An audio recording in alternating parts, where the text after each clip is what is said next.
방송에서 제공하는 투자 정보는 투자 판단에 대한 조언입니다. 방송에서 제공하는 주식의 가치, 가격 상승 및 가격 하락에 대해서는 방송사에서 보장하지 않습니다.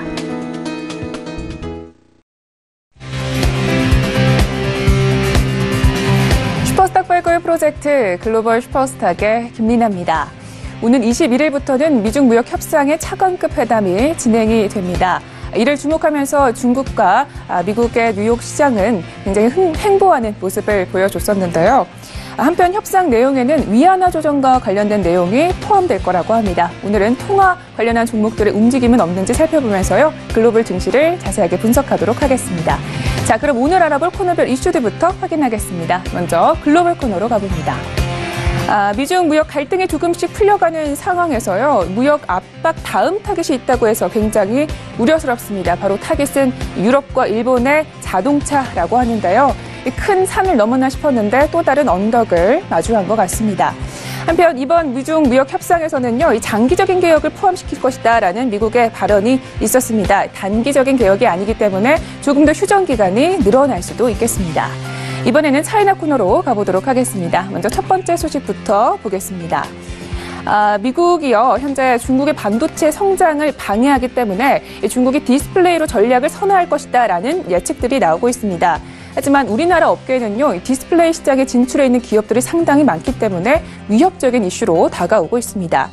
두 번째 소식은 CATL과 관련한 소식입니다. CATL이 이번에 세계 최대 배터리 공장을 계획하고 있다라고 하는데요. 점차적으로 늘어나고 있는 전기차 수요를 대비하기 위한 전략으로 풀이가 되고 있습니다. 마지막으로 코인 코너로 가보도록 하겠습니다. 먼저 첫 번째 소식입니다. JP모건이요, 자체 암호화폐를 발행할 것이라고 밝혀왔습니다. JP모건은 미국의 굉장히 최대 은행이기 때문에 우리나라 은행에게도 시사하는 바가 굉장히 크겠습니다. 마지막 소식은요, 한 암호화폐 전문가의 발언이 굉장히 화제가 되고 있는데요. 5년 내 현금은 범죄자들만 사용하게 될 것이다라고 말을 했다고 합니다. 과연 이분은 누구이고 그리고 이 발언이 과연 신빙성이 있을지 분석을 해볼 테니까요. 끝까지 함께 하시면서 매매 전략까지 챙겨가시기 바랍니다. 자, 그럼 본격적으로 글로벌 슈퍼스타 출발합니다.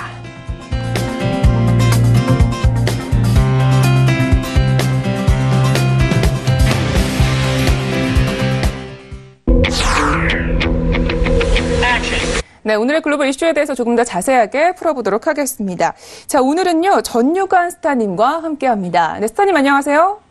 네, 안녕하세요. 전유관입니다. 네, 반갑습니다. 네, 자, 오늘부터 반갑습니다. 우리 글로벌 슈퍼스타에 새롭게 합류를 하게 되셨는데요. 각오한 말씀 들어볼게요. 네. 저희는 서울경제TV 톡스타 사이트에서 주식과 국내 선물, 해외 선물 관련하여 그 정보를 나누는 역할을 하고 있습니다. 저희는 휘슬과 클로즈라는 이름으로 활동을 하고 있습니다. 함께 하셔서 정보와 지식을 쌓고 큰 수익을 쌓으시길 바랍니다. 특히 해외 선물에는 정확한 진입 자리와 청산 자리 제시로 호평을 얻고 있습니다. 해외 선물 하시는 분께서는 꼭 한번 들러보시길 권유합니다.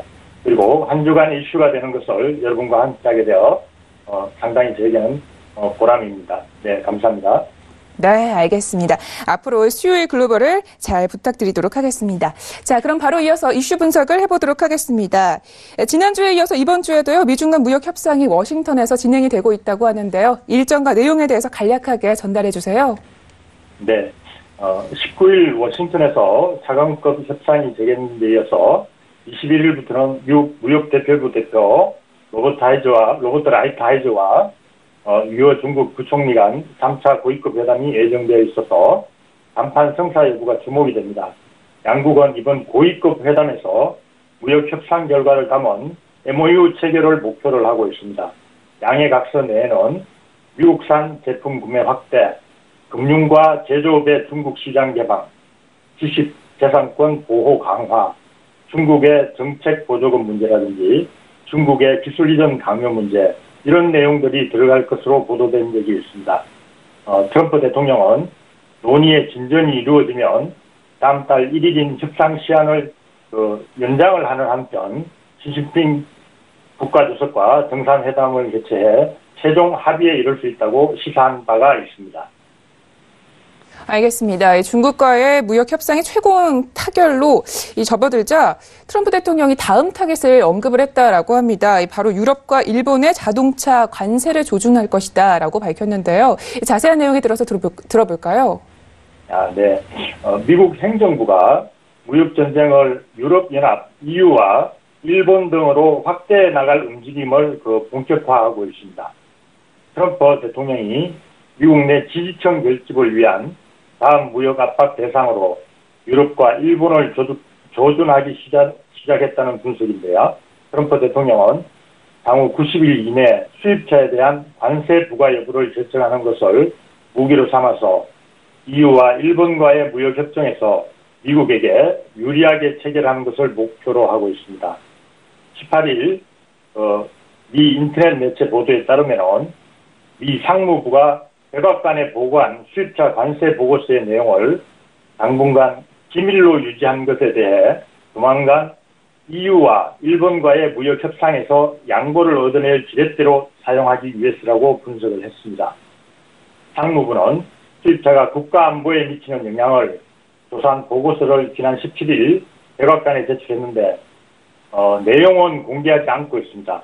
앞서 AFP 통신은 상무부가 수입차에 대한 안보에 위협적이라는 결론을 내렸다라고 보도를 했었습니다. 트럼프 대통령은 상무부 보고를 토대로 5월 중순, 그러니까 5월 중순이 되면 90일이 되는 거죠.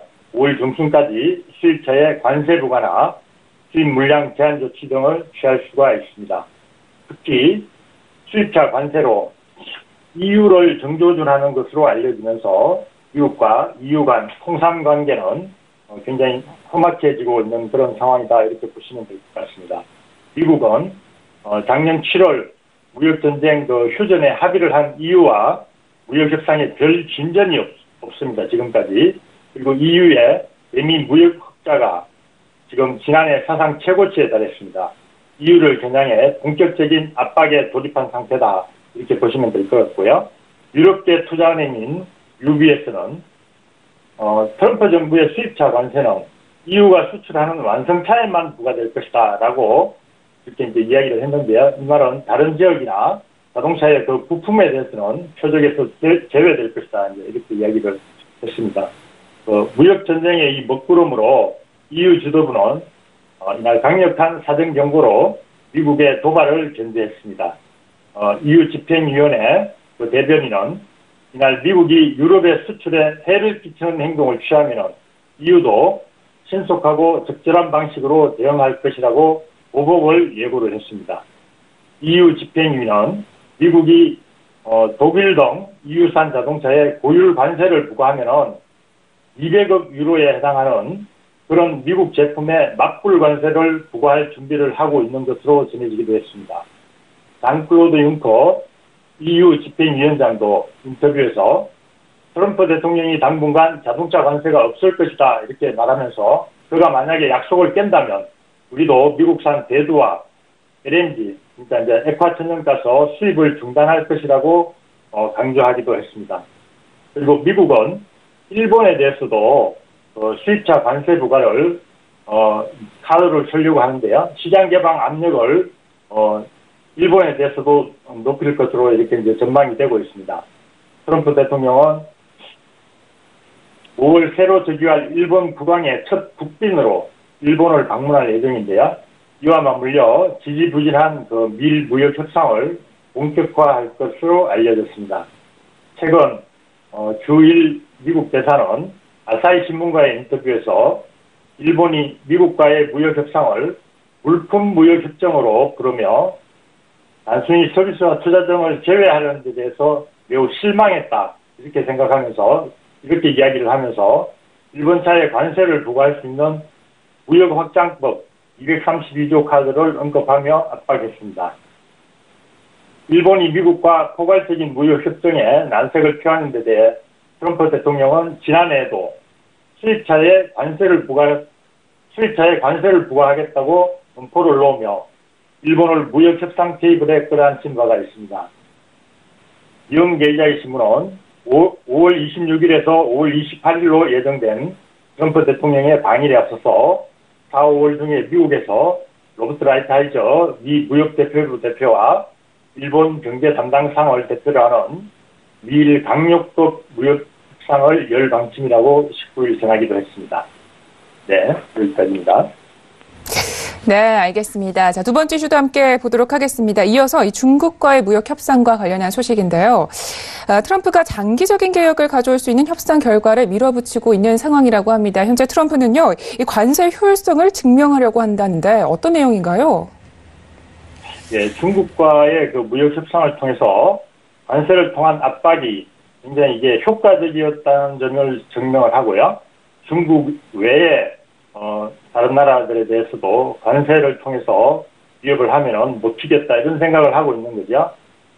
그러니까 이제 미국에 대해서 우호적인 상업 여건을 만들려고 한다 이렇게 이제 하는 것입니다. 트럼프 행정부는 중국뿐만이 아니라 아시아, 유럽, 북미 등 세계 경제 전방위에 걸쳐 가지고 미국의 상업 관계를 재구성하려는 그런 어떤 야심찬 계획을 추진 중이라고 월스트리트 저널이 보도를 했습니다. 만약 트럼프 행정부가 관세 협박을 통해 가지고 중국과의 만족스러운 무역 협상 타결에 성공하게 되면 이는 관세 요법을 통해서 세계 경제국들의 무역 조건을 개선할 수 있는 성공 사례가 된다고 보고 있습니다. 이어서 월스트리트 저널은 트럼프 행정부가 관세를 어떻게 파악하고 있는지를 아는 것도 매우 중요하다고 언급을 했습니다. 트럼프 행정부가 관세를 무역 협상을 위한 수단으로 보고 있는지 혹은 관세 자체를 자국 업계를 보호할 목적으로 보고 있는지를 파악해야 한다는 것입니다. 월스트리트 저널은 트럼프 대통령은 이에 관련된 상반되는 발언을 내왔다고 전했습니다. 소식통에 따르면 미국과 중국은 중국의 국영기업의 특혜 산업 정책에 관련한 굵직한 이슈에서 큰 이견을 나타내고 있습니다. 그러면서 트럼프 대통령이 금융시장 랠리 등을 위해 이견에도 불구하고 새로운 휴전을 할 수 있다고 덧붙이기도 했습니다. 즉 무역협상이 휴전이 되고 금융시장의 랠리를 볼 수 있다면 금융시장의 랠리라는 것은 주식시장이 이제 상승하는 걸 한다 그러면은 이 금융시장의 랠리를 볼 수 있다 이 말은 결국 두 마리 토끼를 다 잡을 수 있는 방안처럼 보이기도 합니다. 트럼프 대통령이 대선 공약에서 강력한 보호무역주의를 주창했었습니다. 이때부터 당선되면 통상의 문제가 생길 것으로 예측을 했었습니다. 지금 이러한 일련의 과정이 2020년의 대선과도 무관치 않다고 이렇게 이제 보여지는데요. 공약도 지키고 금융시장의 랠리도 볼 수 있다고 한다 그러면 미국의 국민들의 마음을 다시 얻을 수 있다고 보는 것은 아닌지 이렇게 다시 한번 생각해 볼 수 있을 것 같습니다. 네. 네, 알겠습니다. 관련 내용은 계속해서 짚어봐야겠습니다. 자, 이어서 매매 전략 시간으로 가보도록 하겠습니다. 우리가 방금 짚어본 이슈들 때문인지요. 이 지수 선물은 약간의 보합권 내에 머물러 있는 모습을 보여주고 있는데요. 오늘장 좀 어떻게 대응을 하면 좋을지 짚어볼까요? 예. 우선 먼저 나스닥 시장을 한번 보도록 하겠습니다. 예, 나스닥은 다우도 마찬가지고요. S&P도 마찬가지고 200일선을 모두 이제 돌파를 한 상태입니다. 시장은 3대 지수 어제 이제 밤에 끝나기로는 모두 이제 보합권에서 마치긴 했습니다. 이제 지금 차트를 보시면 차트에서 나스닥은 왼쪽 하락시에 움직였던 보시면 시대지 높인 7,130까지 이렇게 이제 홀딩하는 그런 전략을 한번 구사해 보면 좋을 것 같고요. 그리고 이제 이 나스닥이든 그다음에 이제 S&P건 다우건 다 마찬가지입니다. 3대 지수는 호재와 악재를 지금 같이 동시에 병행하고 있다. 악재는 뭐냐면은 지금 현재 이제 미국 내 악재는 비상사태 선포로 인한 전국 불안입니다. 이 전국 불안은 민주당이라든지 이런 쪽에서도 지금 예산안 처리할 때 보신 것처럼 장벽 쌓는 거에 대해서는 굉장히 반대를 하고 있는 입장이고요. 그다음에 이제 지금 그 장벽을 쌓기 위해서 비상사태를 선포하겠다 이렇게 이제 이야기를 하니까 주지사들이 이제 들고 일어나서 소송도 불사하겠다 이렇게 이제 이야기를 하고 있거든요. 이런 얘기로는 보시면은 전국이 굉장히 불안해질 수 있다 이렇게 이제 보여지고요. 그다음 또 하나 이제 호재로는 지금 이제 미중 무역 협상이 지금 워싱턴에서 진행되고 있지 않습니까? 이 협상에 대한 기대감으로 이제 호재와 악재가 공존해 있는 상황인데요. 그래서 어제 증시는 이 두 가지 호재와 악재가 공존해 있으니까 조합 정도로 이렇게 이제 마무리가 되었습니다. 일단 미국의 3대 지수는 이렇게 설명을 드릴 수가 있겠습니다. 네, 알겠습니다. 나스닥 지수는 계속적으로 보합을 유지할 수도 있겠다라는 말씀이셨습니다. 자, 이어서 골드에 대한 차트 분석을 해보면 좋겠는데요. 이 골드는 현물에서도 그렇고 최근에 굉장히 급등세를 실현하고 있다고 합니다. 오늘장 어떻게 보십니까? 골드도 이제 지금 이게 골드가 거의 작년 4월 이후로 그 최고점을 찍고 있는 것 같습니다. 이건 작년 거의 한 10개월 정도 되는 거죠. 그러니까 달러가 약세로 작년 4월 이후에 이제 그 최고점을 갱신했는데 어제 또 달러도 많이 좀 약세를 보였었습니다. 그래서 안전자산으로 분류된 골드는 이 비상상태 선포라는 전국 불안의 그 실마리를 제공할 수 있는 이것 때문에 골드에는 호재로 작용한 것으로 해석될 수가 있겠습니다. 왼쪽에서 보시면 작년 1월 달부터 작년 4월 달에 이렇게 박스권을 유지해온 이 매물대가 이제 보이는데요. 골드는 지금 여기 이제 어제 상승한 데서부터 시작해서, 상승을 한다 그러면 1358.6 정도까지 홀딩하는 전략으로 한번 구사해 보시면 좋을 것 같고요. 만약에 이제, 지금 여기에서 이제 다시 조금 더 조정을 해준다고 한다 그러면, 조정의 라인은 1331.5 정도 여기까지 조정을 해주면 이 구간에서 매수를 하셔서 1358.6 정도까지 이렇게 보유하는 전략을 한번 구상해 보시면 좋을 것 같습니다. 네. 네, 알겠습니다. 이 전고점을 강한 저항 라인으로 보고 계십니다. 자, 이어서 크루드오일도 함께 분석을 해보도록 하겠습니다. 크루드오일에 대한 보합권이 가장 강한 게 아닌가 싶은데요. 일단 감산에 대한 소식은 계속적으로 들려오고 있는데 오늘장 좀 어떻게 보시는지요? 크루드오일도 보시면은 차트를 이제 이렇게 보시면은 작년 10월달 이제 쭉 하락을 해서 12월 말까지 76불에서 43불까지 이렇게 이제 내려왔습니다. 내려오는 도중에 12월 초부터 12월 중순까지, 이렇게 보시면 매물대가 있습니다. 왼쪽에 매물대가 있는데요. 이 매물대를 지금 상승을 하면서 이 매물대에 부딪혔는데, 이 매물대는 저항이 되는 거죠. 상승을 하게 되면. 지금 저항을 하게 되는데, 저항을 받으면은, 저항을 맞고, 하락을 해야 되는데 저항을 막고 옆으로 계속 지금 횡보를 하고 있습니다. 횡보를 하고 있다는 얘기는 옆에 저항대의 매물을 흡수하고 있다. 이렇게 이제 해석을 할 수 있거든요. 그렇다 그러면은 이 저항대에 흡수된 매물을 다 이렇게 이제 흡수가 된다 그러면은 다시 한 번 더 하락을 하지 않으니까 다시 한번 상승을 해볼 수 있는 그런 여력을 충분히 갖췄다. 이렇게 해석을 해볼 수 있고요. 그런 와중에서도 지난주에는 계속, 지난주와 어제까지도 계속 오히려 상승을 했었는데요. 이게 이제 매물대 상단인 55.55, 이 55.55 라인을 지금 돌파를 했기 때문에, 앞으로 지속적인 조금 더의 상승은 가능해 보인다. 이렇게 보여지는데, 그 상승의 목표치가 한 121선 정도, 121선이면 59.5불 정도 되는 선입니다. 여기까지 상승을 할 수 있는 여력이 충분히 보여지고요. 만약에 지금 보유를 하고 계시지 않거나 보유를 하셔야 되겠다 그러면 55.55 정도에 오면 여기가 이제 매물대 상단입니다. 55.55 정도에서 매수하셔서 선저를 잡으신다 그러면 한 20피 정도 이렇게 선저를 잡으시고 여기에서 보유하셔서 59.5불 정도까지 이렇게 보유하는 전략으로 한번 가보시면 좋을 것 같은데요. 그 이유는 이제 매물대 상단을 충분히 돌파했다 이렇게 보여지기 때문에 그런 겁니다. 그런데 만약에 이게 이제 어떤 악재가 나와서 미중 무역의 협상이 잘 걸림돌이 된다든지 이렇게 해서 무슨 악재가 나온다 그러면 55.5불 밑으로 내려와서 매물대 하단으로 상단에서 다시 내려오면 그게 한 20픽 정도 이렇게 이제 선저를 것이고 매매를 하시면 좋을 것 같습니다. 네. 오히려 네, 알겠습니다. 보겠습니다. 예. 네, 크루드 오일 같은 경우에는 최근에 이 저항 라인을 조금 뚫었기 때문에 추가적인 상승이 가능하다라고 말씀해 주셨습니다. 자, 이어서 유로에 대한 분석을 해보도록 하겠습니다. 조금 더 간략하게 설명을 들어볼까요? 예, 유로는 그러면 간략하게 말씀을 드리겠습니다. 유로도 마찬가지로 유로는 달러와 바로 직접적으로 연관이 되어 있기 때문에 달러 인덱스가 올라간다 하면 유로는 하락을 하는 것이고 유로가 상승을 한다 그러면 달러 인덱스는 하락을 하는 것입니다.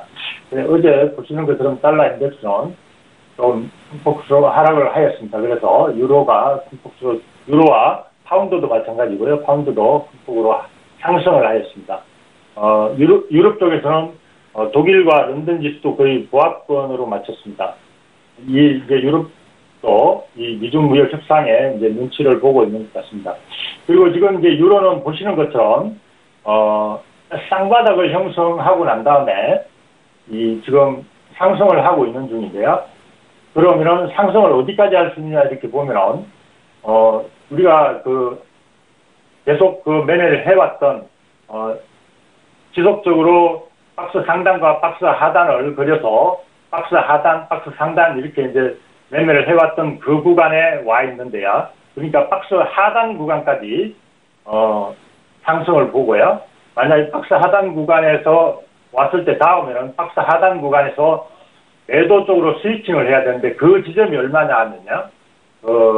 박스 하단 구간이 1.14 정도 됩니다. 1.14 정도. 그래서 지금 현재 1.137이니까 얼마 안 남았습니다. 여기까지 상승을 한다고 하면 여기까지 보유를 하시고요. 여기에서 보면 여기에서는 스위칭이라는 것은 매수하신 것을 청산을 하시고 다시 여기에서 1.14에서 매도를 하셔서 매도를 하시면 어디까지 보시냐면 한 1.25 정도까지 1.125 정도까지 이렇게 보실 수 있겠다 이렇게 말씀을 드릴 수 있겠습니다. 그리고 좀 더 내려간다고 그러면 1.12 정도까지도 한번 보실 수 있겠다. 예, 이렇게 말씀드릴 수 있습니다.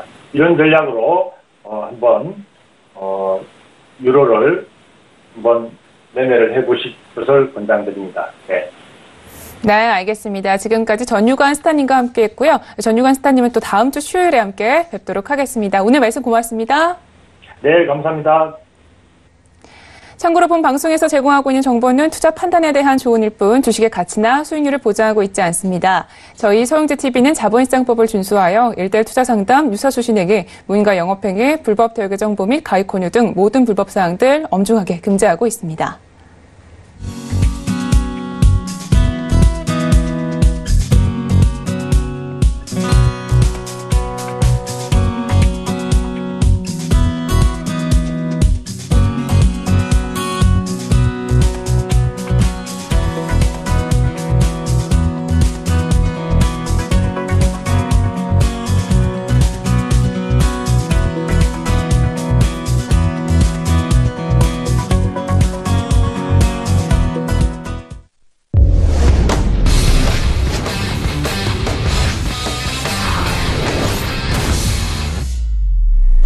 네, 차이나 코너 시작하도록 하겠습니다. 오늘은요, 김영철 스타님과 함께합니다. 네, 스타님 안녕하세요.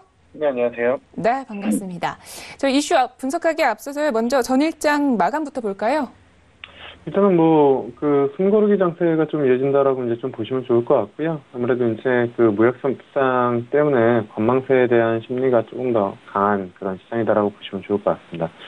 상해 같은 경우에는 1.29포인트 0.5% 이제 상승을 하면서 2,755.65로 이제 마감을 했고요. 선전 성분 같은 경우에도 6.05포인트 이제 하락하면서 장을 마쳤는데 크게 퍼센트로 보면은 0.07%밖에 되지 않았기 때문에 거의 약보합 정도로 보시면 좋을 것 같고요. 창업한 같은 경우가 소폭 좀 조정이 됐는데 한 0.54% 이제 하락을 하면서 마감을 했습니다. 일단은 앞서 말씀드린 것처럼 미중 무역 협상 관련된 이슈 때문에 거래량 관망세가 이제 이어지는 그러한 분위기다라고 이제 좀 보시면 좋을 것 같고요. 지금 무역 협상 이슈에 따라서 시장의 방향성이 추가적으로 좀 결정되지 않을까 이렇게 좀 보고 있습니다. 네, 알겠습니다. 마감 시황에 대해서 간략하게 알아봤고요. 이슈 살펴보도록 하겠습니다. 미중 간의 무역 전쟁의 불똥이요, 우리나라 디스플레이 업계로 튈 수 있다라는 우려 섞인 전망들이 나오고 있습니다. 조금 더 자세한 소식 들려주실까요? 일단은 뭐 미국이랑 중국 무역 전쟁 쪽이 이제 뭐 지속이 되고 있고, 좀 전에 뭐 이제 협상 관련된 부분들이 이제 뭐 나온다라고 뭐 이야기들을 하고는 있지만, 전반적으로 우리나라에도 이제 뭐 영향이 당연히 있는 그런 부분들인데, 이게 이제 IT 쪽으로만, 그 전에 이제 뭐 제조업 쪽에 대한 이슈가 많이 발생할 것으로 이제 시장에서는 점쳐졌었고, 그런 부분들이 이제 좀 뭐 반영이 됐었던 부분들인데, 지금 같은 경우에는 이제 IT 쪽까지 좀 확산이 될 것이다라는 이야기들이 좀 나오고 있다라고 이제 좀 보시면 좋을 것 같고요. 중국이 이제 반도체 굴기 이 부분들이 있었는데, 이게 이제 무역 갈등을 빚고 미국이 이제 견제를 하다 보니까 이게 이제 디스플레이 쪽으로 이제 선회할 가능성이 좀 점쳐지고 있다라고 이제 좀 보고 있습니다. 그래서 시장에서는 그 중국발 LCD 공급 과잉 관련된 그런 부분들 이슈가 지금 OLED 쪽까지 이제 투자가 확대되면서 좀 불안해하는 그런 부분들이다. 이렇게 좀 이야기들이 좀 나오고 있습니다. 네. 그러니까 이 디스플레이 산업에 중국 정부의 투자 지원이 본격적으로 재개될 것이다, 이런 예상들이 나온다는 말씀인가요? 네, 그렇습니다. 아무래도 이제 그 미중 무역 분쟁 쪽 때문에 풍선 효과로 이제 좀 보시면 좋을 것 같은데, IT 반도체 쪽이 아무래도 중국 쪽의 견제가 상당히 좀 크다 보니까 상대적인 지금 견제가 좀 완화될 수 있는 LCD 쪽, 디스플레이 쪽으로 이제 방향을 좀 선회할 가능성이 높다라는 그런 부분들인데, 왜냐면은 반도체 같은 경우에는 미국에 워낙 굵직한 마이크론이나 인텔 이런 대형사가 존재하는 그런 상황인데, 디스플레이 같은 경우에는 사실 딱히 그런 상황은 아니거든요. 디스플레이 같은 경우 오히려 이제 국내 LG 디스플레이가 탑티어를 차지하고 있는 그런 상황이다 보니까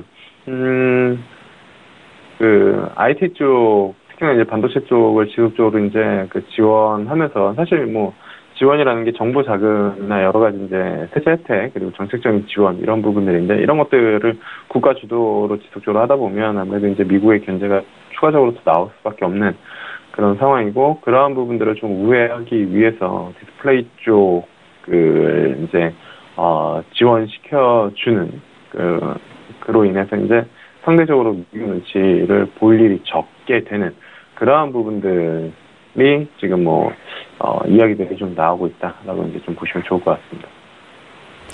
네, 알겠습니다. 실제로 이 BOE 같은 경우에는요, 작년 12월에 6세대 플렉시블 OLED 공장을 또 가동을 하고 있다고 하는데요. 이 BOE 외에도 중국 내에 좀 OLED와 관련한 움직임들이 포착된 것들이 있을까요? 일단은 뭐 우리나라에서도 지금 OLED 관련된 그 플렉서블 관련해가지고 이제 삼성전자 신규 스마트폰 관련된 부분들, 화웨이 쪽에서도 어쨌든 플렉서블 쪽에 그 새로운 성장 동력으로 이제 잡으려고 하다 보니까 이쪽을 빠르게 선점하고 캐파를 늘려나가려는 그런 움직임들을 좀 보여주고 있는데, BOE 같은 경우에는 작년 12월에 이제 6세대 플렉서블 OLED 공장 건설에 이제 들어갔고, 비전웍스 같은 경우에도 월 3만 장 규모의 6세대 플렉서블 OLED 패널을 생산할 수 있는 라인 투자를 확정을 했고, 그다음에 쿤테크 같은 경우에 6세대 플렉서블 OLED 사업 진출을 밝히면서 전반적으로 중국 디스플레이 업체들의 OLED 투자 제기가 좀 가시화되고 있는 그런 상황이다라고 보시면 좋을 것 같습니다. 그래서 지금 삼성전자 플렉서블 관련된 이슈로 국내 이제 OLED 관련된 종목들이 바닥권에서 좀 많이 올라왔는데, 이 이슈가 시장에 어떻게 반영이 되는지 좀 살펴보면서 대응 전략을 좀 취하는 게 좋지 않을까 좀 보고 있습니다. 알겠습니다. 우리나라에도 역시 영향이 있겠다는 말씀이셨습니다. 자, 계속해서 두 번째 이슈도 함께 분석을 해보도록 하겠습니다. 중국의 전기차 배터리 제조사죠, CATL이요, 독일의 세계 최대 공장을 짓겠다라는 소식을 발표했다고 합니다. 자세한 소식에 대해서 들어볼까요? 네, CATL 같은 경우는 예전에도 이제 뭐 이슈를 좀 다뤄드렸었는데, 유럽 쪽, 특히나 이제 독일, 프루트의 이제 그 전기차 배터리 설립 중인데 이게 이제 세계 최대 규모가 될 것이라고 이제 좀 밝힌 그런 상황이고 CATL 그 독일 공장 생산 규모가 2020년에 14기가와트씩 그러니까 2025년에는 100기가와트로 한 7배 정도 늘어날 것으로 이제 좀 예상이 되고 있는 그런 상황입니다. 우리나라 국내 업체들도 현재 이 유럽의 시장의 잠재력을 굉장히 높게 평가하고 투자를 좀 확대하고 있다고 하는데요. 사실인가요? 아무래도 이제 뭐 디젤 게이트나 여러 가지 이슈 이후에 시장이 전기차 쪽으로 확실히 선회를 하는 그런 모습들을 좀 보여주고 있는 그런 상황인데 조금 뭐 안타까운 것은 국내에서 이제 안타깝다라고 해야 되나요? 뭐 현대차만의 그 로드맵과 방향성이 분명히 있는 거겠죠. 수소차 쪽으로 포커싱을 하는 그런 부분들. 근데 글로벌리하게는 뭐 전기차 쪽이 확실히 압도적으로 이제 높은 그런 상황이다라고 보시면 좋을 것 같고, 앞서도 이제 그 CATL 같은 경우는 뭐 테슬라 네바다주 기가팩토리 생산량이 35기가와트 목표를 하고 있는데, 아까 100기가와트면 한 3배 정도 테슬라보다 더 높은 그런 상황이거든요. 그만큼 이제 유럽 쪽 시장을 상당히 이제 공격적으로 다들 뛰어들고 있는 그런 상황이다라고 보시면 좋을 것 같고, 유럽 같은 경우가 이제 새로운 온실가스 감축 목표 이러한 부분들 때문에 전반적으로 전기차 시장이 좀 빠르게 성장을 하고 있는 그런 상황인 것 같습니다. 그러다 보니까 우리나라 같은 경우에도 지금 뭐 LG화학 같은 경우에 2017년도에 폴란드에 6기가와트 규모 전기차 배터리를 지어서 그 다음에 이제 양산을 돌입을 했고, 작년 말 같은 경우에는 증설을 통해서 생산 규모를 15기가와트 수준으로 이제 늘린다라고 했는데, 앞서 이제 CATL 규모에 비하면 상당히 좀 부족한 부분들이 좀 있죠. 그리고 삼성 SDI 같은 경우에도 헝가리 배터리 공장 가동에 시행을 했고, 그다음에 SK 이노베이션 같은 경우에도 헝가리 배터리 공장 올 하반기에 이제 준공을 거쳐서 2020년도에 그 양산을 할 예정으로 되어 있는 그런 상황이고, 그다음에 SK 이노베이션 같은 22년까지 전체 배터리 생산 규모는 한 30기가와트 정도로 추가적으로 좀 늘리려는 그런 부분들이어서 어쨌든 좀 빠르게 뛰어들고 있는 그런 부분들입니다. 근데 앞서도 말씀드렸지만 우리가 이제 흔히 국내 배터리 양대 업체 세계 크게 보면 SK 이노베이션 이제 세계 업체 LG화학, 삼성 SDI 이렇게 볼 수 있는데, LG화학이 상당히 생각보다는 좀 그 규모가 적은 그런 상황이다라고 이제 좀 보시면 좋을 것 같고, 지금 뭐 CATL 같은 경우에는 지금 뭐 전 세계 배터리 시장 점유율이 23%로 세계 1위이고, LG화학이 10%, 4위, 삼성 SDI가 5.5%, 5위 정도 그렇게 되는 그런 부분들이다라고 이제 좀 보시면 좋을 것 같습니다. 네, 말씀해 주셨지만 우리나라에 비해서 CATL의 규모 확장이라든지 성장의 속도는 굉장히 상당한 것 같습니다. 이렇게 다른 이유에 대해서도 짚어볼까요? 아무래도 이제 그 전반적으로 중국 정부에서도 그 실질적으로 많이 밀어주고 있는 그런 부분들이다라고 이제 좀 보시면 좋을 것 같고요. 그다음에 이제 뭐 유럽 쪽이 워낙 그 디젤 게이트 이후에 전기차 쪽으로 빠르게 선회한 그런 부분들에 맞물려서 그런 유럽 쪽 배터리 시장의 성장성 이런 부분들이 부각이 되면서 나타나고 있는 상황이다라고 보시면 좋을 것 같습니다. 네, 알겠습니다. 자, 이렇게 해서 두 가지 이슈는 여기까지 분석을 해보도록 하겠습니다. 자, 이어서 기업 분석 시간으로 가보도록 하겠습니다. 앞서 살펴본 바와 같이 역시 이 중국의 정부 지원은 굉장히 강한 것 같은데요. 그만큼 저희는 OLED 기업 그리고 배터리 관련 기업을 좀 보면 좋을까요? 네, 일단은 OLED 관련된 기업 중에서 BOE, 앞서 이제 뭐 설명을 드리긴 했지만, 확실히 뭐 중국 내에 탑티어다라고 보시면 좋을 것 같고요. 올해 이제 패널 가격 상승이랑 그다음에 동시에 OLED 수요 증가에 대한 그런 기대감 중국 내에서 분명히 있는 그런 부분들이고, 그다음에 폴더폰 출시 관련돼서 OLED 수요 우리나라에서도 이제 뭐 관련된 종목들의 움직임이 좀 나타나고 있기 때문에 중국에서도 일단은 BOE 정도는 하나 잡고 가도 좋지 않을까 이렇게 좀 보고 있습니다. 그래서 매수가는 3.60위안 잡으시면 좋을 것 같고요. 목표가는 4.00위안, 손절가는 3.20위안 잡고 대응하시면 좋지 않을까 이렇게 좀 보고 있습니다. 네, 알겠습니다. 오늘의 종목은요, 이 BOE에 대해서 설명을 해주셨습니다. 자, 이렇게 해서 차이나 이슈는 여기까지 이야기 듣도록 하겠습니다. 네, 오늘도 스타님 말씀 고맙습니다. 네, 감사합니다. 참고로 본 방송에서 제공하고 있는 정보는 투자 판단에 대한 조언일 뿐 주식의 가치나 수익률을 보장하고 있지 않습니다. 저희 서영재TV는 자본시장법을 준수하여 일대일 투자 상담, 유사수신행위, 무인가 영업행위, 불법 대여 계정 정보 및 가입 권유 등 모든 불법 사항들 엄중하게 금지하고 있습니다.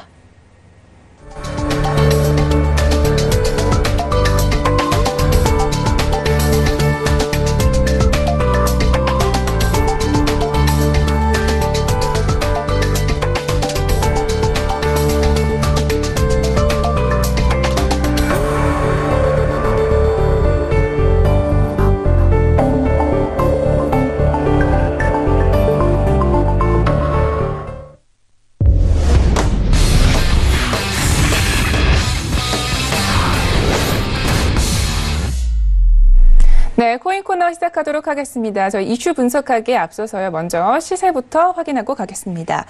코인 마켓캡 기준으로 알려드립니다.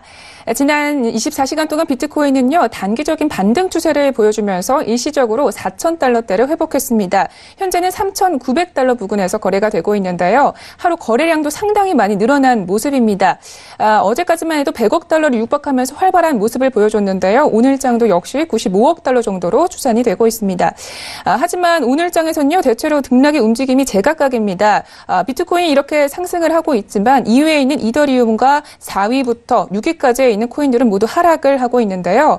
이더리움은 2%, 이오스는 2.8%가량 하락을 하고 있습니다. 오늘장 조금 특징적인 종목으로는요, 바이낸스 코인을 짚을 수가 있겠습니다. 바이낸스 코인은 10위권으로 들어온 이후로 계속적으로 강한 흐름을 보여주고 있는데요. 오늘장에는 12%나 급등하면서 10달러 부근에서 거래가 되고 있습니다. 네, 이렇게 해서 시세에 대해서 간략하게 알려드렸고요. 이슈 분석을 시작을 해보도록 하겠습니다. 자, 오늘은 윤지 스타님과 함께합니다. 네, 스타님 안녕하세요. 네, 안녕하세요. 네, 반갑습니다. 자, 첫 번째 이슈부터 알아보도록 하겠습니다. JP모건이요, 자체 암호화폐를 발행한다고요? 네, 일단 미국 은행청 최초로 JP모건이 암호화폐 자체 발행을 들어가는 상태에 들어갔고요. 일단 암호화폐 관심을 가져야 하는 이유는 일단 미국은행 최대의 행보이죠. 지금 JP모건 사실상 전 세계 시가총 1위입니다. 네, 그렇기 때문에 은행 업계에서는 제일 쇼커적인 사례로 보시면 될 것 같고, 은행업체 전체에 시사하는 바가 일단 제1업계의 선두주자로서 움직이는 부분이기 때문에 시사하는 바가 크다라고 볼 수가 있겠습니다. 기존에 골드만삭스나 서클 같은 업체들은 공격적으로 어떤 본인들만의 플랫폼을 자회사 구조로 도입을 했었는데, 이번에 JP모건 같은 경우에는 그냥 자회사 구조가 아니라 본인들이 직접 나서서 플랫폼을 출시하는 구조로 보시면 될 것 같고요. 일단 우리나라 은행들도 역시 JP모건에 따라서 좀 움직임을 빠르게 취하려는 행보를 보이고 있습니다. 국민은행, 신한은행, 그다음에 KB하나, 그다음에 BNK 부산은행 등이 지금 블록체인 기반 서비스에 시동을 걸었는데 자체 암호화폐 발행에는 아직까지 회의적인 상황이었죠. 그래서 현재 JP모건이 직접적으로 이 부분을 출시한다는 거는 시장에서는 가장 센세이션 쇼크로 보시면 될 것 같습니다. 네. JP모건의 코인은 JPM 코인이라고 하는데요. 이 JPM 코인에 대한 설명도 자세하게 들어볼까요? 네, JP모건 코인 이제 이니셜만 따서 JPM 코인이라고 하는 부분인데, 네, 미국 달러와 1대1 연동되는 스테이블 코인입니다. 사실 특별한 건 없죠. 기존에 이제 테더나 그럼 이제 서클 같은 그런 제품들, 그리고 제미니 달러 이런 제품들이 전부 다 이제 1대1 코인으로 위치를 취하고 있었었는데, 사실 JP모건이 이런 부분을 본격적으로 진행하는 이유가 있겠죠. 일단 현재 구조를 보시면은 JP모건 자체 플랫폼인 쿠럼에서 돌아가는 구조고요. 한마디로 이제 본인들이 직접 런칭하는 구조입니다. 그다음에 지금 은행들은 이 서비스를 향후 다른 기업용 플랫폼으로 활용할 예정인데, 지금 JPM 같은 경우에는 지금 당장은 고객 간 지불 수단으로 활용이 되고, 예를 들어서 A라는 고객이 JP모건 계정에 돈을 입금을 하면 그 고객에게는 JPM 코인이 발행될 수가 있습니다. 그다음에 A 고객은 향후 이 코인을 B 계좌로 이체할 수도 있고요. 그다음에 블록체인 기술을 활용하기 때문에 국경 간 송금도 좀 빠르게 이루어질 수 있다는 점이 좀 특징으로 보시면 될 것 같습니다. 네, 중요한 부분은 본인들이 이렇게 1대1 스테이블 코인을 발행하는 이유가 제일 중요한데, 코인을 발행하고 나서 이에 대한 어떤 본인들의 유치 권한을 갖게 되죠. 한마디로 금을 예치한 다음에 금에 대한 예치 증서를 가지고 있고, 이 예치 증서를 가지고 거래하는 구조로 보시면 될 것 같습니다. 그러다 보니까 지금 JP모건에서는 또 한 가지 다른 안을 내놓을 수가 있는 상황인데, 어떤 기존의 테더 같은 플랫폼들은 암호화폐 거래를 위해서 뒤에 백그라운드에다가 그냥 어쩔 수 없이 예치를 시켜놓음으로써 1대1 매칭, 한마디로 이제 스테이블을 유지시키는 그런 구조를 만들어 왔었는데, JPMorgan 같은 경우는 일단 현금은 본인들 계좌에다 다 입금을 시켜버리고 그 다음에 예치 증서의 개념으로 고객에 대한 돈 부분을 발행을 시켜놓고 현금은 실질적으로 본인들이 운영할 수 있는 계좌 안에 있기 때문에 이 금액을 가지고 본인들이 어떤 은행적인 사업을 벌이든 무슨 일을 하든 아무 상관이 없습니다. 대신에 그에 대한 예치 증서 개념으로 스테이블 코인을 발행해서 고객들한테 발급을 해놓았기 때문에 만약에 이 스테이블 코인이 어딘가에 지불수단으로 활용이 된다. 그럼 그때 지불수단으로서 지급을 하면 되겠죠. 그러다 보니까 어떻게 보면은 고객 계좌에 전자화폐, 한마디로 이제 고객 계좌에서 저희가 뭐 체크카드를 사용한다. 이런 전자화폐들을 보여는 주지만 이 계좌에 대한 금액은 전부 다 은행에 있는 이런 구조로 이루어지는 만큼 한마디로 이런 컨텐츠 하나로 은행 계좌 개설을 추가적으로 만들어낼 수 있는 그런 컨텐츠라고 보시면 될 것 같습니다. 그래서 이 스테이블 코인이라는 콘텐츠 하나로 한마디로 체크카드 시장의 새로운 분야를 열었고 본인들이 어떤 그 분야를 점유할 수 있게 됐고 그리고 예치된 금액에 대해서 추가적인 대출 상품 그리고 자산 운용 상품 이 두 가지를 전부 다 진행할 수 있기 때문에 JPMorgan 입장에서는 공격적으로 트레이딩하기 굉장히 좋은 시장이죠. 테더 같은 경우에는 본인들이 예치를 해놓고선 이 금액을 어떻게 운용할 방법이 없었는데 은행 같은 경우에는 기본적으로 뱅크런 관련된 부분들이 전부 다 이제 지급보증금을 기준으로 마련이 되어 있는 만큼 이 금액들을 본인들이 어떤 방식으로 운용을 하든 무관합니다. 그래서 사실상 스테이블 코인에 대한 발행은 은행들이 진행하기에 훨씬 더 좋은 여건으로 만들어져 있죠. 그래서 중간에서 예치는 되어 있는데 이 상품을 뒤로 은행 자체적으로 대출 상품으로 돌리던 자산운용 상품으로 돌리던 그건 은행의 재량이기 때문에 더 이상 국가에서도 터치를 안 하는 부분이고 다만 고객 계좌 혹은 법인 계좌로 이 부분을 런칭해서 진행할 경우에는 이에 대한 추적이 들어오는 부분 그리고 이 금액을 혹시라도 다른 부분에 사용하지 않았는지 이에 대한 추적까지 들어오는 부분이 있기 때문에 은행업을 영위하는 쪽에서 이 계좌를 런칭하는 쪽이 훨씬 더 가격적으로 더 메리트가 있겠다. 좀 이렇게 얘기를 드릴 수가 있겠습니다. 알겠습니다. 은행이 자체적으로 론칭을 한다는데 의미가 있다 이런 말씀이신 것 같은데요. 그런데 사실 JP모건 같은 경우에는 2017년까지만 해도 굉장히 좀 부정적인 입장을 발표했었습니다. 이렇게 180도 달라진 입장에 대한 이유는 무엇일까요? 일단 JP모건 다이몬 CEO 같은 경우는 암호화폐에 부정적 의견을 내놨던 것으로 굉장히 좀 유명했었는데 2017년에는 비트코인은 사기다라고 좀 언급을 했었죠. 그러니까 지난해 180도 입장을 바꿔서 지금 2017년 발언을 후회한다 하면서 블록체인 시장은 현실이고 암호화폐의 가상달러로 나올 수 있다라는 언급까지 진행을 했었습니다. 사실 이 부분은 제가 작년에도 한번 언급을 드렸었는데 JP모건이 내부적으로 사업을 진행하고 있을 경우에만 이 말을 할 수 있다라고 얘기를 드렸죠. 그리고 그게 이제 실제적으로 시장에 나왔다라고 보시면 될 것 같고요. 다른 업계들은 굉장히 회의적인 발언들도 같이 하고 이런 언급을 해왔는데 이런 식으로는 사실 어떤 공격적인 사업 분야가 런칭이 될 수 없고 JP모건 입장에서는 시장을 새로 개척하는 데 좀 특화되어 있는 기업이기도 하면서 동시에 돈이 들어왔을 때 돈을 어떻게 운영해서 수익화를 할 수 있는지에 대한 모직이 깔끔하게 정리되어 있는 대표 기업 중에 하나죠. 그렇기 때문에 이런 부분들에 대한 런칭 예정이 다 잡혀 있었던 만큼 다이몬 CEO도 공격적으로 생명적으로 기존의 발언보다는 좀 더 긍정적으로 생각한다. 이런 부분을 언급할 수가 있었다고 보시면 될 것 같습니다. 그다음에 지금 시장 점유율 확보를 이유를 좀 들고 있는데 말씀드려서는 지금 JP모건은 전 세계적으로 지금 6조 달러에 이르는 결제 서비스를 처리하는 국내 세계 최대 은행이죠. 근데 암호화폐를 이용해서 이보다 낮은 비용으로 효율적인 기업 결제 서비스를 제공할 수가 있는 만큼 조금 더 높은 시장 점유율을 만들 수 있다라고 보는 부분이고요. 한마디로 이제 현금 기준으로 결제를 해서 스위프트나 이런 세계 공동 결제 시스템들을 왔다 갔다 처리할 경우에 나오는 수수료 부분이 있습니다. 근데 이 수수료 부분을 전부 다 지급을 하게 될 경우에는 추가적으로 보안 비용으로 지불해야 되는 비용 이런 부분까지 고려했을 때 은행 측에서 수익을 볼 수 있는 퍼센티지가 굉장히 좀 작게 형성되어 있죠. 근데 반대로 본인들이 이 계좌에 대한 예치를 전부 다 진행을 해놓고 대신에 스테이블 코인을 발행을 시켜놓은 다음에 실질적인 지급 결제의 부분은 전부 다 이 코인이 왔다 갔다 하는 것 기준으로 해서 결제가 이루어지는 대로 지급을 치러가게 된다면 굉장히 좀 어떤 자금의 유동에 있어서 중간 수수료들을 전부 다 뺄 수 있고 동시에 블록체인 서비스를 적용을 시키기 때문에 보안에서도 밀리지 않을 수가 있습니다. 아마도 이건 은행 전용 서비스라고 보셔도 무관할 만큼 처음에 스테이블 코인의 등장은 어떤 암호화폐 거래용으로 나왔지만 이건 은행한테 최적화된 시스템이다라고 보시는 게 맞을 것 같고요. 이 부분 때문에 과거에도 골드만삭스가 서클을 추진하는 부분을 굉장히 좀 긍정적으로 평가했는데 골드만삭스 같은 경우는 최근에 좀 많이 비침하고 있었죠. 프로젝트를 공격적으로 추진할 수 있음에도 어떤 이 시장에 대한 성장 가능성을 빨리 파악하지 못한 부분이 있습니다. 이 부분을 좀 JP모건이 빠르게 파악을 하고 나서 런칭을 했다라고 보시면 보시면 될 것 같고, 지금 미래가 일어나기 위해서 은행들은 기존의 송금과 같은 오랜 기술에 의존할 수 없다라고 언급했는데, 이건 딱 말 그대로 맞습니다. 그대로 이 시스템이 도입될 경우에는 당연히 송금 구조에 있어서 보안 처리, 그다음에 수수료 부분 전부 다 이롭게 이루어낼 수가 있는 부분이고, 사실상 은행 송금의 대부분을 이루고 있는 게 어떤 대형 금융기관들이기 때문에 이 대형 금융기관들이 직접적으로 블록체인 서비스를 도입할 경우에는 당연히 시장의 안정성, 그다음에 추가적으로 고객 계좌에서의 수익 가능성, 이 두 가지를 전부 다 향상시킬 수 있다고 보시면 되겠습니다. 네, 결국 JP모건은 이 스테이블 코인의 효율성을 좀 인정을 한 셈이 된 것 같습니다. 자, 그렇다면 JPM 코인은 좀 어디에서 사용을 할 수가 있을까요?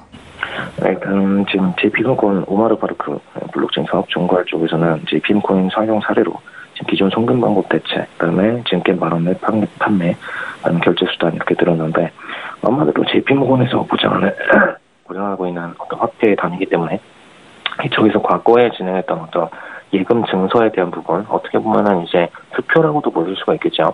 과거에 이제 예치를 하고 나서 수표에 대한 발급을 진행을 했었었는데, 수표에 대한 발급 대신에 블록체인에 대한 코인의 발급을 진행한다. 이렇게 돼버리면은 JP모건에서 발행한 수표는 과거에도 인증수단으로서 굉장히 높은 신뢰도를 가지고 있었고, 코인으로 발행될 경우에는 더 높은 신뢰도를 가질 수밖에 없겠죠. 미변조 가능성이 더 낮기 때문에. 그럼 이 부분을 가지고선 결제 수단으로서 활용되기 굉장히 좋은 시스템이 만들어집니다. 사실 일반 기업들이 이런 플랫폼들을 런칭했을 때는 이걸 기준으로 결제 시스템으로서 인정을 해줘야 되느냐. 왜냐? 예를 들어서 뭐 코인업이나, 최근에 뭐 이제 코인원이나 혹은 이제 업비트 뭐 이런 플랫폼들에서 자체적으로 스테이블 코인을 내놨다고 하더라도 정말 업비트를 믿을 수가 있느냐, 비송을 믿을 수가 있느냐라는 신뢰도의 문제를 직면하게 되는데, 사실 JP모건이나 이런 대형 금융사들 같은 경우에는 뭐 신뢰도로는 전 세계 모든 기업들을 다 압누를 만큼 굉장히 높은 신뢰도를 가지고 있는 기업들이죠. 더군다나 어떤 금융기관으로서의 그동안의 업력으로 보더라도 절대로 부동산으로서나 뭐 어떤 방식으로서나 부도가 날 수 없는 그런 구조의 사례를 만들어왔던 기업들이기 때문에, 이런 기업들이 본격적으로 본인들의 어떤 인증수단으로서 뭐를 발행할 경우에는 당연히 결제 수단으로서 쓰일 수가 있습니다. 더구나 스테이블 코인으로서 1대1 매칭을 시켜준 만큼 그냥 달러와 차이가 없다라는 관점에서 결제 수단으로서 이루어질 수 있기 때문에, 그래서 이 구조들은 제대로 시장에서 결제 수단으로 쓰일 수 있다라고 보시면 되겠고요. 이런 플랫폼들이 나오게 되면 딱 눈에 보이는 부분이 있죠. 기존에 뭐 비트코인이나 뭐 이더리움 플랫폼들이 어떤 결제 수단으로 쓰일 수 있다라는 것들이 있었는데, 이런 수단들은 다 밀고 JP모건이 이 시장을 지배하게 될 거다라고 보시면 될 것 같습니다. 그래서 향후에 모바일 결제에서도 코인을 활용할 것이다 이런 언급을 했었는데, 사실상 현금이 진출할 수 있는 분야, 모든 분야를 JP모건 코인은 다 진출할 수 있다라고 보시면 될 것 같고, 그런 부분에 있어서 기존의 코인들은 전부 다 JP모건 코인에 밀릴 수밖에 없는 열쇠의 위치에 있다라고 보시면 될 것 같습니다. 알겠습니다. 추가적으로 주목을 해봐야 할 것은 이 KB 하나은행과 그리고 BNK 부산도 JP모건과 유사한 행보를 보여주고 있다는 건데, 현재 어떤 상황인가요? 네, 일단 JP모건을 비롯한 미국 제도권 금융기관들이 암호화폐 결제에 적극적으로 움직이고 있기 때문에 이 움직임을 좀 따라서 KB하나은행 같은 경우에는 금융 플랫폼 시범 운영에 한창 있고요. 그다음에 세계은행과 결제 사업자 유통업자라는 자금 결제 송금 수단을 지금 런칭하는 과정으로 보시면 될 것 같습니다. 그리고 지금 블록체인 사업을 본격화하기 위해서 이제 46개 비즈니스 모델 특허 출원을 마쳤는데, 한마디로 이제 KB하나 같은 경우에는 본인들이 금융수단으로서 블록체인을 활용할 수 있는 맥시멈까지 좀 활용을 하고 싶다라는 입장으로 보시면 될 것 같습니다. 그래서 우리나라 전체에서는 그냥 지금 하나은행이 제일 공격적인 움직임을 보이고 있다라고 보시면 될 것 같고요. 사실 과거에도 해외 선물이나 이런 플랫폼들을 보자면 하나은행이 하나금융투자그룹이죠. 금융투자그룹이 가장 먼저 시스템들을 출시를 해왔고, 뭐 하나은행도 같이 동반해서 공격적인 경영 구조를 펼쳐온 만큼 그 이후로 하나은행이 좀 많이 공격적으로 성장을 해왔고, 금융투자그룹도 많이 성장을 해왔습니다. 그래서 그런 그룹을 볼 때 충분히 더 신사업 분야에 관심이 많은 기업이다라고 보시면 될 것 같고요. 다만 이제 국민은행이나 다른 기업들도 어느 정도 포함이 됐다라고 하는데, 사실 이 기업들은 공격적으로 서비스를 런칭할 생각도 없는 기업들이고, 어떤 서비스를 런칭하더라도 공격적으로 사업 분야를 넓히기에는 기존 경영진 구조가 굉장히 좀 고립적인 구조들이 많습니다. 그렇기 때문에 JP모건이 시작한 걸 따라서 이제서 보고선 같이 만들까라고 새롭게 생각을 할 수는 있겠지만, 기존의 사업 분야에서 추진하고 있었던 부분은 굉장히 미약하다라고 보시면 될 것 같고요. 만약에 지금에 와서 시작을 한다고 하더라도 JP모건의 지금 플랫폼 성장 속도를 절대로 넘을 수가 없습니다. 일단 출시하고 나서는 JP모건이 공격적으로 금융기관들과 다 서비스를 이어놓게 될 거고요. 결국에는 또다시 을의 입장으로 따라할 수밖에 없는 상황이 됐다. 이렇게 보시면 될 것 같습니다. 스타를 만약에 오피트가 처음에 생성되고 나서 그 뒤에 연달아서 이제 농협이나 신한은행 같은 부분에서 굉장히 좀 빠른 속도로 이 암호화폐 거래소들과의 연동 계좌 작업을 진행을 했었죠. 그래서 법인자금 유치 과정을 진행했었는데 이때부터 처음부터 앞질러 나가서 법인자금 유치와 함께 본인들이 발행할 수 있는 스테이블 코인을 발행해 줬다면은 JP모건을 더 앞서서 거래를 할 수 있었고, 만약에 이 분야들이 글로벌화가 되지 않더라도 JP모건의 매각만 하더라도 조 단위의 수익을 벌어들일 수 있었을 텐데, 이런 부분은 굉장히 좀 아쉽게 생각하는 부분이고 아직까지 우리나라의 한계가 아닌가라고 말씀드릴 수 있겠습니다.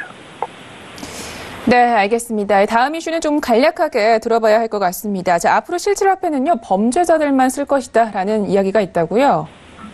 네, 이제 비트코인을 범죄자들만 쓴다는 게 아니라 반대로 이제 실질화폐를 범죄자들만 쓸 거다라는 입장으로 보시면 되는데, 이제 비트코인 강세론자 팀 드레이퍼가 5년 내로 암호화폐가 보편화되고 이제 범죄자들만 현금을 사용할 것이다. 좀 이런 언급을 해놓은 상태입니다. 사실 이 부분은 좀 자세히 보시자면 블록체인은 이제 암호화폐는 추적이 가능하기 때문에 범죄자들만 이를 기피할 것이다라고 언급을 했고, 비트코인을 이용하는 사람들을 잡을 수 있기 때문에 범죄자들은 여전히 현금을 사용할 것이다. 이렇게 판단했는데, 사실 정확히 그냥 제 입장 얘기 드리자면 이건 말도 안 되는 부분이죠. 사실 지금만 하더라도 현금이 있는데도 굳이 골드를 구매해서 매집을 해놓는 분들도 굉장히 많고요. 그다음에 현금을 가지고 계신 분들 대다수가 사실 어떤 불법 거래뿐만 아니라 현금의 어떤 편리성, 추적되지 않는 부분, 탈세를 할 수 있는 부분들, 이런 부분들을 이용하는 경우가 굉장히 많습니다. 당장 이제 집 앞에 어떤 편의점이나 명세사업자들 여기 가더라도 현금 결제를 좋아하죠. 택시를 타더라도 현금 결제 좋아합니다. 당연한 이유죠. 왜냐? 세금을 떼지 않을 수 있기 때문에. 근데 이걸 전부 다 이제 범죄자들이다라고 언급을 다 포괄적으로 해버린다고는 할 말이 없는데, 어떤 범죄자들 이외에도 그냥 일반인들 대부분이 다 세금을 피하고 싶어하고 굳이 국가에 추적당하는 수단을 만들어내서 돈을 납입하고 싶어 하진 않습니다. 그렇기 때문에 당연히 현금은 계속해서 이어질 수밖에 없는 부분이다라고 생각을 하시면 되겠고, 오히려 앞으로도 계속해서 장기로 오래갈 수 있는 코인들을 따지자면은 모네로 같이 블랙 플랫폼에 맞는 한마디로 추적이 되지 않는 그런 구조들로 이루어진 암호화폐들만 더 오래 살아남을 수 있겠다. 좀 이렇게 보시면 될 것 같습니다.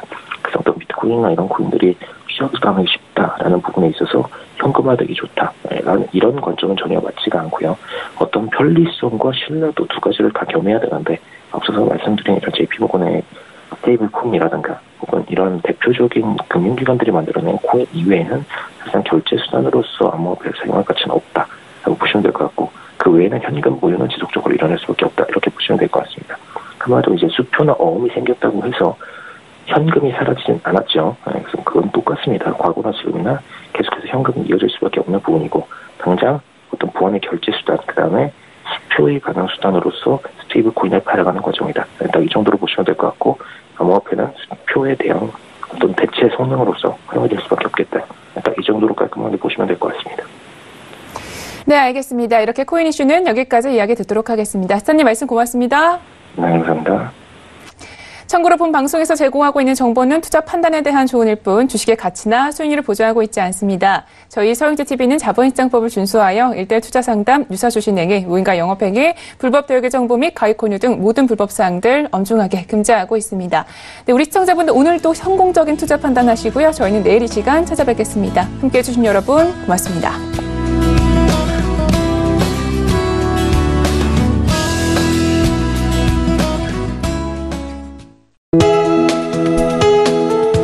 방송에서 제공하는 투자 정보는 투자 판단에 대한 조언입니다. 방송에서 제공하는 주식의 가치, 가격 상승 및 가격 하락에 대해서는 방송사에서 보장하지 않습니다.